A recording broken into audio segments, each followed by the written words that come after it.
That's my lunch lady walk.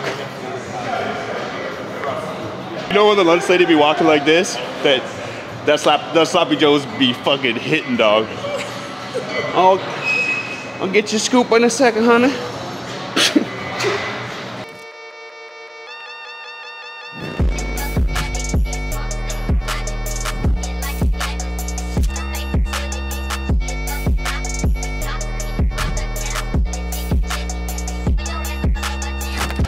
Body positivity. Body positivity. All calves sizes matter. Man, these on-body mics might not be a good idea because then everyone's just gonna hear how fucking disjointed my trains of thought are. Absolutely unhinged.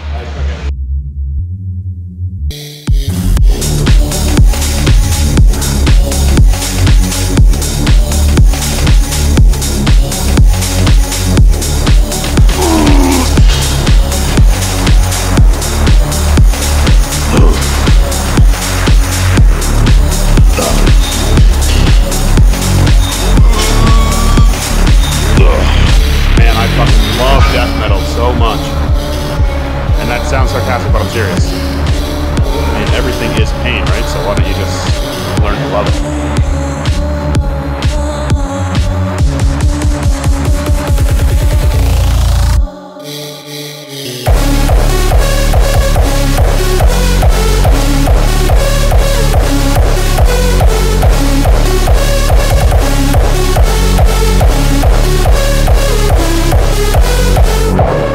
All right, so just want to talk a little bit about supersets. A lot of people like swear by them.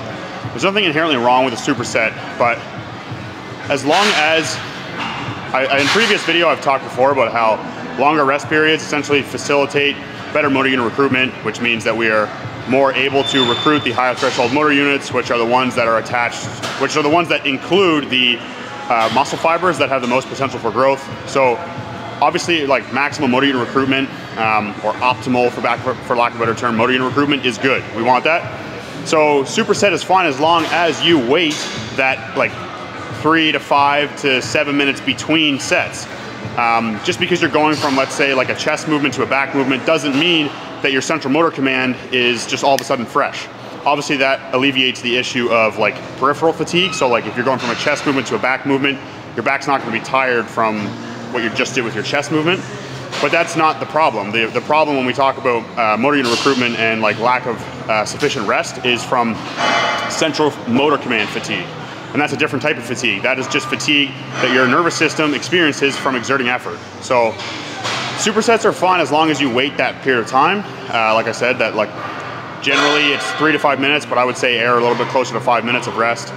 But that's not really what a lot of people define as a superset, right? So if you're gonna do it that way, like I said, take the rest. If you wanna do a regular superset, which is kind of where you go immediately from one exercise to another one, that's generally what people consider to be supersets, you're going to experience a lack of output on the subsequent movement. And that's why I'm not a big fan of supersets, because on the subsequent movement, you're just not gonna be able to perform as well and therefore create as much output and therefore create as much growth stimulus.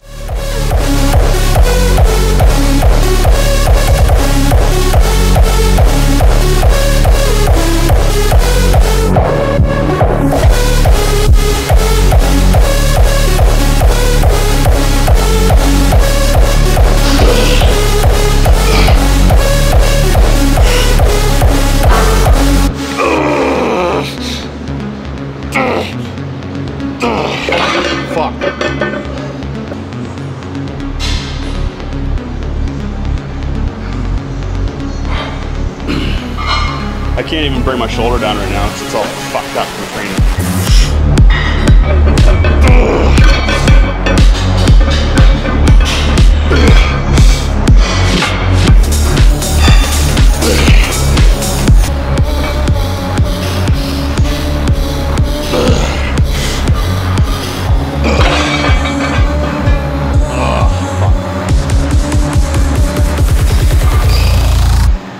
Yeah, so drop sets. Drop sets, I fucking love drop sets. Super fun. You get a stupid fucking pump from them. Ow. The optimal gods are fucking not happy with that statement. Anyway, and but the problem is, it's not just about the tension that we create. Basically, tension is created as a muscle is brought to failure. So tension's good. Tension is what produces growth. But there's like different qualities of tension, right? There's like mechanical tension, which is just loading a muscle, and then there's also like significant mechanical tension, which is when tension is the highest when a muscle is approaching failure, because it's exerting maximum force, but it's not actually producing a lot of like velocity. Contraction velocity slows. Anyway, that's a lot of big words. My point is that it's not just about the tension, right? So if I do a set of 5 to failure, that essentially ensures that every single rep I do, I'm recruiting maximal motor units, which means that I'm creating tension in all of the motor units that I can be. So that's good, right? Because that just means that on a per rep basis, we're creating growth in as much of the muscle as we possibly can. But if you do a drop set, you're gonna be creating tension, right? And you're gonna create a lot of tension with that set. But then when you go to do your next set, so like let's say instead of doing, like let's say you do a drop set and then you're gonna do another set afterward, or you could do 2 sets of 5, like 2 straight sets, right?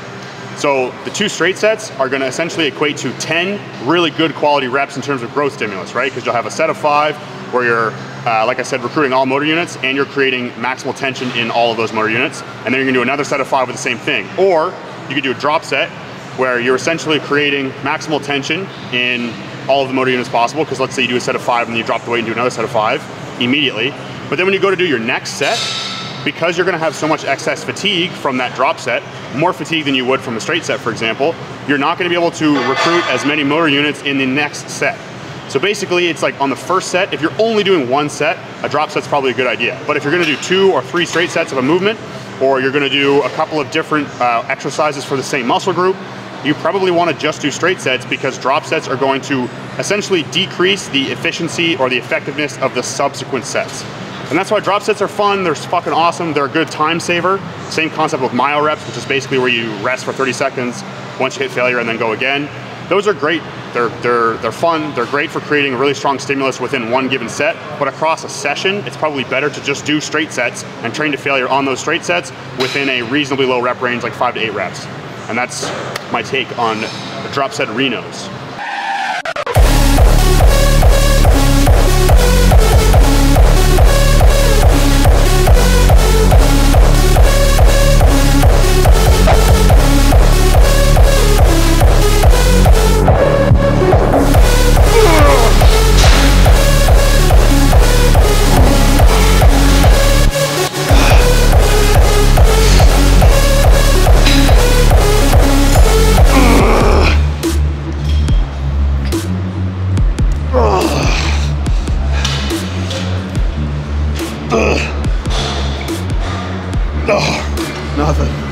Nothing left.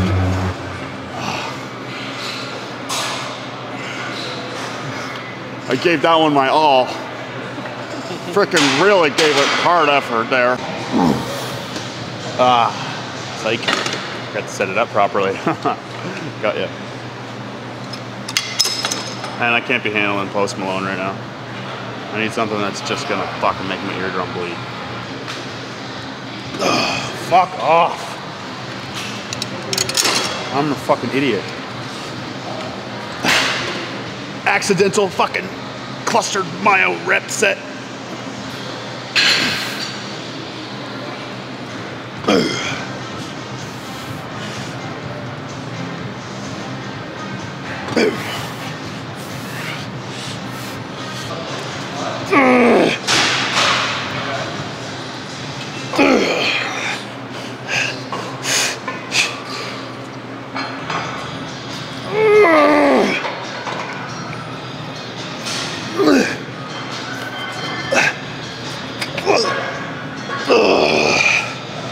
Fuck me.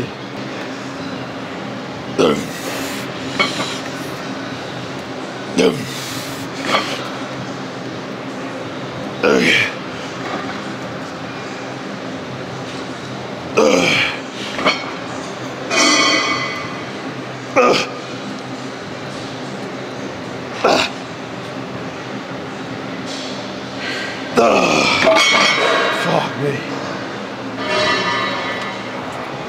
That's such a This machine is so fucking weird. I like just can't quite get the perfect angle. It's kind of a piece of shit, TBH. TBH, not gonna lie. You just want one set? Yeah, I just wanted to do one extra set. Add one set to my press workout.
I really gotta shave my arms.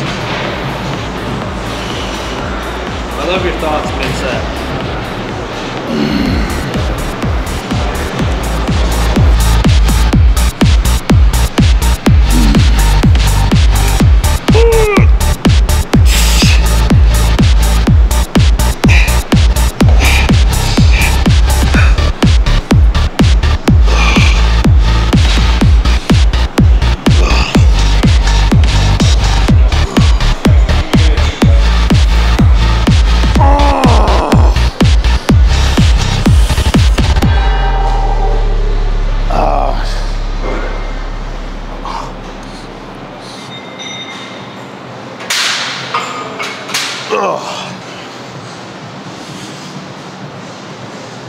Just to kind of summarize drop sets, stuff like that. I mean, even recently there was a study that came out.